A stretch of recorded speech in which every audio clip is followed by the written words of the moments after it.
ಇನ್ನು ಈ ಗೊಬ್ಬರಕ್ಕಾಗಿ ಬೇಕಾಗುವಂಥ ರಾ ಮೆಟೀರಿಯಲ್ಗಳಿದಾವಲ್ಲ, ಸೊ ಅದೆಲ್ಲವೂ ಕೂಡ ಬರುವಂಥದ್ದು ಬೇರೆ ಬೇರೆ ದೇಶಗಳಿಂದ. ನಾವು ಕೂಡ ಉತ್ಪಾದನೆ ಮಾಡ್ತೀವಿ, ಆದರೆ ಸಾಕಾಗಲ್ಲ, ಇಷ್ಟು ದೊಡ್ಡ ಪ್ರಮಾಣದಲ್ಲಿ ನಾವು ಪೂರೈಕೆ ಮಾಡಬೇಕಲ್ಲ. ಹೀಗಾಗಿ ಏನು ಅಂತಂದರೆ ಈಗ ಈ ಗೊಬ್ಬರ ಕೂಡ ಒಂದು ಕಡೆಯಿಂದ ಇನ್ನೊಂದು ಕಡೆಗೆ ಪೂರೈಕೆ ಆಗ್ತಾ ಇಲ್ಲ, ಗೊಬ್ಬರದ ರಾ ಮೆಟೀರಿಯಲ್ಗಳು ಬರ್ತಾ ಇಲ್ಲ. ಇನ್ನು ತಿಂಡಿ ತೀರ್ಥ ಇಲ್ಲದೇ ರೈತರು ಗೊಬ್ಬರಕ್ಕೋಸ್ಕರ ಕಾಯಬೇಕು. ಅದರಲ್ಲೂ ಯೂರಿಯಾ ಗೊಬ್ಬರ ಸ್ಟಾಕ್ ಇದ್ರೂ ಕೂಡ ಮಾಲೀಕರು ಕೊಡ್ತಾ ಇಲ್ಲ ಅನ್ನುವಂಥ ಆರೋಪ ಇವ್ರದ್ದು. ಗದಗ್ನ ಡಂಬಳ ನಾಕಾಬಳಿಯ ಶ್ರೀ ಎಂಟರ್ಪ್ರೈಸಸ್ ಅಲ್ಲಿ ಜನ ಕ್ಯೂ ನಿಂತಿದ್ದಾರೆ. ನಮ್ಮದೊಂಥರ ವಿಚಿತ್ರ ಸಂಗತಿ, ಯಾಕಂದರೆ ಬೇರೆ ಬೇರೆ ರಾಷ್ಟ್ರಗಳ ಮೇಲೆ ಡಿಪೆಂಡ್ ಆಗಿದ್ದೀವಿ. FID ಅಂದರೆ ಈ ಫಾರ್ಮರ್ಸ್ ID, ಯೂರಿಯಾ DAP ಸೇರಿದಂತೆ ಯಾವುದೇ ರಸಗೊಬ್ಬರ ಖರೀದಿ ಮಾಡಬೇಕು ಅಂತಂದರೂ ಕೂಡ ಈ ಫಾರ್ಮರ್ಸ್ ID ತೋರಿಸಬೇಕು.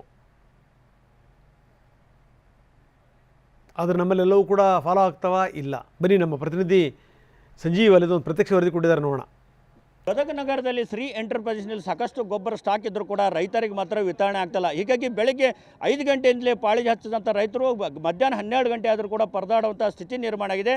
ಕರೆಂಟ್ ಇದ್ದರೂ ಇಲ್ಲ ಅಂತ ಹೇಳುವಂಥ ನೆಪ ಇಲ್ಲಿ ಅಂಗಡಿಕಾರ ನಡೆದಿದೆ. ಈಗ ನಾವು ನೋಡ್ಬೋದು, ಗದಗ ನಗರದ ಡಂಬಳ ನಾಕಾ ಬಳಿ ಇರುವಂಥ ಶ್ರೀ ಎಂಟರ್ಪ್ರೈಸಸ್ ಬಳಿ ಇದ್ದೀವಿ. ಈಗಾಗಲೇ ನೂರಾರು ಸಂಖ್ಯೆಯಲ್ಲಿ ರೈತರು ಬೆಳಗ್ಗೆ 5 ಗಂಟೆಯಿಂದಲೇ ಅವ್ರಿಗೆ ಏನು ಯೂರಿಯಾ ಗೊಬ್ಬರಕ್ಕಾಗಿ ಪಾಳಿ ಹಚ್ಚಿದ್ದಾರೆ. ಆದರೆ TV9 ಕೂಡ KB ಅಧಿಕಾರಿಗಳನ್ನು ಫೋನ್ ಮಾಡಿ ಸಂಪರ್ಕಿಸಿದಾಗ ಡಂಬಳ ನಾಕಾ ಏರಿಯಾದಲ್ಲಿ ಯಾವುದೇ ವಿದ್ಯುತ್ ಸಮಸ್ಯೆ ಇಲ್ಲ, ಬೆಳಗ್ಗೆ 6 ಗಂಟೆ ಕರೆಂಟ್ ಇದೆ ಅಂತ ಅವ್ರು ಹೇಳ್ತಾ ಇದ್ದಾರೆ. ಆದರೆ ಈ ಅಂಗಡಿಕಾರರು ಕರೆಂಟ್ ಇಲ್ಲ ಅಂತೇಳಿ ರೈತರನ್ನು ಸತಾಯಿಸುತ್ತಾರೆ, ಗೋಳಾಡಿಸುತ್ತಾ ಇದ್ದಾರೆ.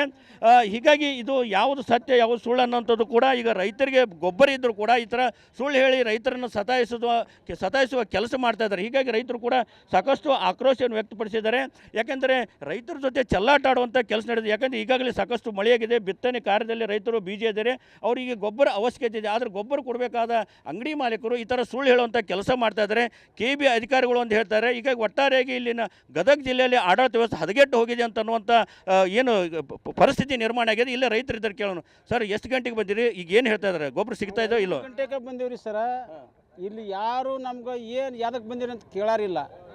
ಈ ಗದಿನೊಳಗೆ ಈಗ 4-5 ದಿನ ಆತ್ರಿ ನಾವು ಬರಾಕತ್ತಿ. 5 ದಿನದ ಮಾತ್ರಿ ಯಾವನು ಆಫೀಸರು ಇಲ್ಲ, ಯಾವ ಪೊಲೀಸರು ಇಲ್ಲ, ಯಾವನೂ ಇಲ್ಲ. ಒಂದು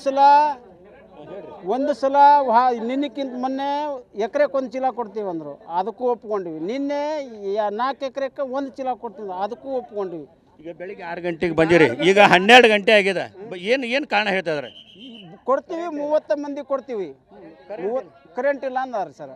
ಈಗ ಇಷ್ಟೊತ್ತಿನ ಆದರೂ ಏನು ನಮ್ದು ಯಾರು ಕೇಳಾರ ಇದು ಅವ DC ಗೆ ಕರೆಸ್ಬಿಡ್ರಿ ಅಂದ್ರೆ ಚಲೋ ಆಕೈತಿ. DC ಎಲ್ಲೆಲ್ಲೇ ಕುಂತು ಎಲ್ಲೆಲ್ಲೇ ಮೀಟಿಂಗ್ ಮಾಡ್ತಾನಂತ. ಅಂಗಡಿಕಾರ ಕೇಳಿದ್ರೆ ಏನಂತಾರೆ, ಇಲ್ಲ ಕೃಷಿ ಇಲಾಖೆಗೆ ಹೋಗಿ ಕೇಳ್ರಿ ಅಂತ ಅವ್ರು ಅಂತಾರೆ. ಕೃಷಿ ಇಲಾಖೆಗೆ ನಾವು ಎಲ್ಲ ರೈತರಿಗೆ ಹೋಗಿ ಕೇಳೋಕ್ಕಾಗತ್ತೇನು ಸರ್? ಕೇಳೋಕ್ಕಾಗಂಗಿಲ್ಲ ನಮ್ಗೆ. ಅಂಗಡಿ ಯಾರು ಅಂತಾರೆ, ಇಲ್ಲ ನೀವು ಅಲ್ಲೇ ಹೋಗಿ ಕೇಳ್ರಿ ಅಂತ.